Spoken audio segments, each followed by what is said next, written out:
আমন্ত্রণ জানাচ্ছি কালবেলা লিড নিউজে। সঙ্গে আছি আমি সুমনা মুস্তফা। আমাদের আজকের লিড নিউজের শিরোনাম, বিএনপির রাজনীতিতে নতুন মোড়। প্রতিবেদন করেছেন শফিকুল ইসলাম। সাম্প্রতিক বিভিন্ন ইস্যুতে দেশের প্রধান রাজনৈতিক দল বিএনপি এক বিশেষ মুহূর্তের মুখোমুখি দাঁড়িয়েছে। গণতন্ত্রের জন্য দীর্ঘ লড়াইয়ে থাকা দলটি অভ্যন্তরীণ শৃঙ্খলা রক্ষা এবং অপপ্রচারের বিরুদ্ধে কঠোর অবস্থান নিয়েছে। বিশেষ করে গত সপ্তাহে পুরান ঢাকায় ব্যবসায়ী সোহাগ হত্যা নিয়ে অপপ্রচারের বিরুদ্ধে একযোগে সোচ্চার হয়েছে বিএনপি ও অঙ্গ সহযোগী সংগঠনগুলো। বিএনপির নীতি নির্ধারকরা বলছেন, বিচ্ছিন্ন ঘটনায় তাদের নেতা তারেক রহমানের বিরুদ্ধে পরিকল্পিত অপপ্রচার চালানো হচ্ছে। RICL TMX, যুগের পর যুগ স্থাপনা থাকে মজবুত। এ ঘটনায় রাজনীতির নতুন মোড়ে এসে দাঁড়িয়েছে বিএনপি। এমন প্রেক্ষাপটে অপপ্রচার ও ষড়যন্ত্রকারীদের বিরুদ্ধে গত সোমবার রাজপথে নতুনভাবে দলের কঠোর অবস্থান জানান দিয়েছেন তারা। সেদিন ঢাকাসহ সারা দেশে শান্তিপূর্ণভাবে বিক্ষোভ কর্মসূচি ও বিশাল জমায়েত আয়োজন করে দলের পক্ষ থেকে এ অবস্থান তুলে ধরা হয়। কর্মসূচির মাধ্যমে দলের নেতাকর্মীরা তাদের সাংগঠনিক শক্তি প্রদর্শন ও অপপ্রচারের বিরুদ্ধে জনমত গড়ে তোলায় গুরুত্ব দেন। আগামী দিনে এমন প্রতিবাদ ও জনস্বার্থে কর্মসূচি অব্যাহত রাখবে তারা। দলটির নীতি নির্ধারকরা বলছেন, জনগণই তাদের আসল শক্তি, সেজন্য জনগণকে সঙ্গে নিয়েই সংকট কাটাতে চান। এদিকে দলীয় শৃঙ্খলা রক্ষা ও সাংগঠনিক স্বচ্ছতা নিশ্চিত করতে বিশৃঙ্খল নেতাকর্মীদের বিরুদ্ধে এবার হার্ডলাইনে বিএনপির হাইকমান্ড। মূলত 2024 সালের 5 আগস্টের পর থেকে দেশের বিভিন্ন জেলায় সংগঠনের কিছু নেতাকর্মীর বিরুদ্ধে চাঁদাবাজি, তদবির বাণিজ্য ও প্রভাব বিস্তারের নামে অপতৎপরতার অভিযোগ ওঠায় দলটির হাইকমান্ড কঠোর অবস্থান নিয়েছে। বিশৃঙ্খলাকারীদের বিরুদ্ধে বিএনপির অবস্থান জিরো টলারেন্স। সাংগঠনিক ব্যবস্থা নেওয়ার পাশাপাশি বিএনপির পক্ষ থেকে আইনশৃঙ্খলা বাহিনীকেও ব্যবস্থা নিতে অনুরোধ জানানো হয়েছে। দলের ভারপ্রাপ্ত চেয়ারম্যান তারেক রহমানের সরাসরি হস্তক্ষেপে বিষয়টি নতুন মাত্রা পেয়েছে। অতীতে দলের ভেতরে দীর্ঘদিন ধরে চলা নানামুখী বিশৃঙ্খলা ও জনবিচ্ছিন্ন কর্মকাণ্ডের সমালোচনা থাকলেও এবার ভারপ্রাপ্ত চেয়ারম্যান স্পষ্ট বার্তা দিয়েছেন, দল দুর্নীতিবাজদের আশ্রয়স্থল হতে পারে না।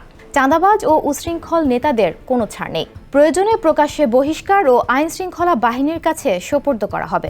সংশ্লিষ্টরা বলছেন, বিএনপির নাম ভাঙিয়ে যেসব নেতাকর্মী অবৈধ দখল, চাঁদাবাজি ও বেপরোয়া সন্ত্রাসী কর্মকাণ্ডে জড়িত তাদের বিরুদ্ধে সাংগঠনিকভাবে তথ্য যাচাই করা হচ্ছে। একটি বিশ্বস্ত সূত্র জানায়, এরই মধ্যে চাঁদাবাজি ও অবৈধ দখল এবং বেপরোয়া কর্মকাণ্ডে লিপ্ত এমন শতাধিক বিশৃঙ্খল নেতাকর্মীর নামের তালিকা তারেক রহমানের কাছে পাঠানো হয়েছে। ওই তালিকায় বিএনপির একাধিক প্রভাবশালী নেতা এবং কয়েকটি অঙ্গ সহযোগী সংগঠনের শীর্ষ নেতার নামও রয়েছে। এ পদক্ষেপ অব্যাহত থাকবে। অবশ্য অভিযুক্তরা টের পেয়ে নিজেদের পদ রক্ষার জন্য লন্ডন কেন্দ্রিক যোগাযোগের চেষ্টা করছেন, যদিও তাদের বিরুদ্ধে কঠোর অবস্থানে রয়েছেন তারেক রহমান। প্রয়োজনে দু একটি অঙ্গ সংগঠনের কমিটি ভেঙে দেওয়ার চিন্তা করছেন তিনি। তাছাড়া বিশৃঙ্খল ও দুর্নীতিবাজ নেতাকর্মীদের সতর্ক করে সংশ্লিষ্ট নেতারা ফেসবুকে সতর্কতামূলক পোস্ট করেছেন। এরই মধ্যে কেন্দ্রীয়ভাবে অসংখ্য নেতাকর্মীকে শোকজ করা হয়েছে। বহিষ্কার করে আইনি ব্যবস্থা নেয়ার নির্দেশ সহ বেশ কিছু পদক্ষেপ নিয়েছে বিএনপির হাইকমান্ড। বিএনপির নীতি নির্ধারক ও বিশ্লেষকরা মনে করছেন, পুরান ঢাকায় ব্যবসায়ী সোহাগ হত্যাকাণ্ড নিয়ে বিএনপির ভারপ্রাপ্ত চেয়ারম্যান তারেক রহমানকে পরিকল্পিতভাবে টার্গেট করা হচ্ছে। কেননা তিনি যখন স্বৈরাচার মুক্ত বাংলাদেশে ফেরার প্রস্তুতি নিচ্ছেন, তখনই পরাজিত শক্তির দোসর ও সুযোগ সন্ধানী কুচক্রীরা তারেক রহমানের জনপ্রিয়তায় ঈর্ষান্বিত হয়ে কুৎসা রটাচ্ছে। ষড়যন্ত্রকারীরা চাচ্ছে না দেশে এসে পিতার মতো শক্তভাবে দলের হাল ধরুক তারেক রহমান। পরিকল্পিতভাবে টার্গেট বানিয়ে সামাজিক মাধ্যমেও তার বিরুদ্ধে রীতিমতো নোংরা ক্যাম্পেইন চলছে। তার নেতৃত্ব ধ্বংস করাই যেন এর মূল টার্গেট। বিএনপির স্থায়ী কমিটির সদস্য অধ্যাপক ডক্টর AZM জাহিদ হোসেন গতকাল কালবেলাকে জানান, এ কথা তো পরিষ্কার যে বিএনপির বিরুদ্ধে সংঘবদ্ধ অপপ্রচার চলছে। বিএনপিও এসব অপপ্রচার রাজনৈতিকভাবে অতিক্রম করবে, কারণ মিথ্যা তথ্য দিয়ে সত্যকে ঢেকে ফেলা যায় না। বিএনপি একটি বিরাট ও সুসংগঠিত রাজনৈতিক দল। সব অপপ্রচারের বিরুদ্ধে রাজনৈতিকভাবে শান্তিপূর্ণ উপায়ে প্রতিবাদ ও প্রতিকার করব ইনশাল্লাহ। শোকজ ও বহিষ্কারের মতো কঠোর শাস্তির পরও কিছু বিশৃঙ্খল নেতাকর্মী বিভিন্ন অপকর্মে লিপ্ত হচ্ছেন। এক্ষেত্রে বিএনপির অবস্থান কি হবে? এমন প্রশ্নের জবাবে অধ্যাপক জাহিদ বলেন, বিএনপি তো প্রতিনিয়ত সাংগঠনিকভাবে শৃঙ্খলা ভঙ্গকারী নেতাকর্মীদের বিরুদ্ধে ব্যবস্থা নিচ্ছে। সতর্কতার পরও এ কথা তো কেউ হলফ করে বলতে পারবে না যে দুর্ঘটনা ঘটবে না। সুতরাং অন্যায়কারী যেই হন না কেন, তার কোনো দলীয় পরিচয় নেই, তাকে আইনের আওতায় আনাটা শ্রেয়। মানুষ যখন দেখবে যে অন্যায়কারী শাস্তি পাচ্ছে, আইনের শাসনের প্রয়োগ হচ্ছে, তখন কিন্তু মানুষ সচেতন হবে এবং অন্যায় কমবে। এজন্য আইন শৃঙ্খলা রক্ষাকারী বাহিনীকে পেশাদারিত্ব বজায় রেখে এবং জনগণকে সঙ্গে নিয়ে দ্রুত গতিতে ব্যবস্থা নিতে হবে, তবেই অন্যায় অবিচার কমবে, অন্যথায় নয়। সাংগঠনিক সূত্র জানায়, শৃঙ্খলা ভঙ্গের দায়ে বিএনপি এরই মধ্যে ৫,০০০-এর বেশি নেতাকর্মীকে বহিষ্কার ও শোকজ করেছে। এর মধ্যে বহিষ্কারের সংখ্যা প্রায় ৩৫০০। ২,০০০-এর মতো নেতাকর্মীকে কারণ দর্শানো ও সতর্ক করা হয়েছে। এছাড়া এসব ঘটনায় ছাত্রদল এখন পর্যন্ত সারা দেশে প্রায় ৩৫০ জনকে বহিষ্কার ও ৫৫০ নেতাকর্মীকে শোকজ করা হয়েছে। স্বেচ্ছাসেবক দলের কমপক্ষে শতাধিক নেতাকর্মীকে বহিষ্কার, ১.৫ শতাধিক নেতাকে শোকজ, কমপক্ষে শতাধিক নেতাকর্মীর পদ স্থগিত করা হয়েছে। এছাড়াও যুবদলের ১৫০ নেতাকর্মীকে বহিষ্কার করা হয়েছে, ৫৬ জনকে শোকজ এবং ৫ জনের পদ স্থগিত করা হয়েছে। সর্বশেষ ঢাকার মিটফোর্ড এলাকায় ব্যবসায়ী হত্যাকাণ্ডের ঘটনায় ৩ সংগঠনের ৫ জনকে আজীবনের জন্য বহিষ্কার করেছে।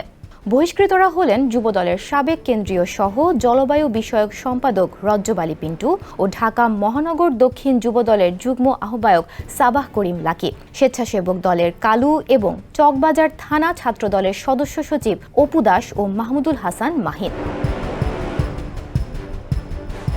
বিএনপির দপ্তর সূত্র জানায়, যাদের বিরুদ্ধে অপকর্মে জড়িত হওয়ার প্রমাণ পাওয়া যাবে, তারা যত বড় প্রভাবশালী নেতা হোক না কেন, তাদের বিরুদ্ধে প্রয়োজনীয় সব ব্যবস্থা নেওয়া হবে।